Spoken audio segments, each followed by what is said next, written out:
guys! I'm Gabi Hizon, your Gabi Fab. Welcome back to my YouTube channel. So, ang gagawin natin yung product review na naman. Favorite kong brand na naman ulit, yung trending sa TikTok ay... ito guys, favorite kong brand, Bremode.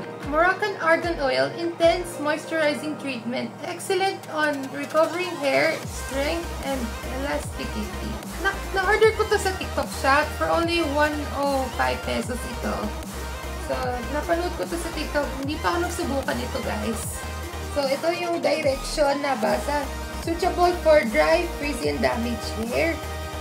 The product, dito nakalagay, contains vitamin E that deeply penetrates into the hair, which makes it naturally moisturized.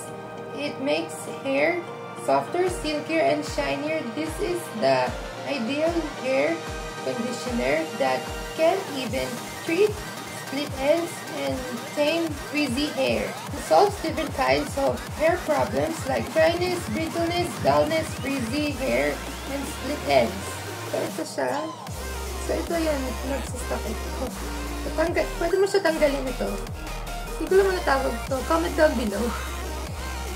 So, yan. Amoy yung texture. Bango na! Bango siya, guys. Amoy baby shampoo yung scent niya. So, gawa natin yung one pump. Ay, ang dami pala. Masyado madami. Bawasan ko siya. Ayan, nabawasan ko na. Masyado madami. Ayan, ilagay natin.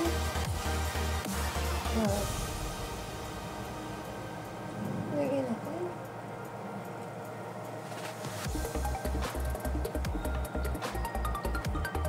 Wow! Looks shiny!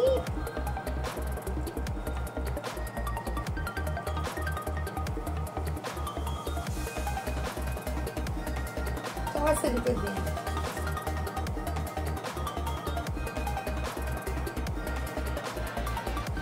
Yan. Moisturize sa hair ko.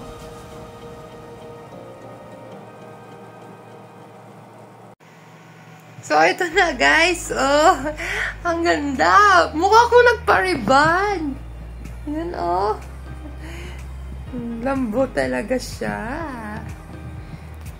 See? Oh, highly recommend itong Bremode Performance Moroccan Argan Oil. Bago yung scent niya, amoy baby shampoo. So, nakita ko pa yung bagong video ni Ate Crisel Jano sa Beauty and the Boss. Yung color na ilang beses niya pinakulayan, baka naging damage. Kaya gamamit ng hair mask, yung premium series, para hindi ka matadamage yung hair mo, tsaka hindi masisira. So, ito, pakita ko yung video ni Ate Crisel Jano, yung milky ash, tsaka yung dark blonde. So, yung next color after 3 months, yung 7.17 chocolate brown. Tsaka review din ito, sa try niya. So, yun. Shoutout po sa iyo, Ate Crisel Jano, from Beauty and the Boss. Gusto sa amin yung lalaking niyan, si Kuya Dexter Jano, pati mga anak niya. So, yun nga po. Thank you guys for watching! Bye-bye po!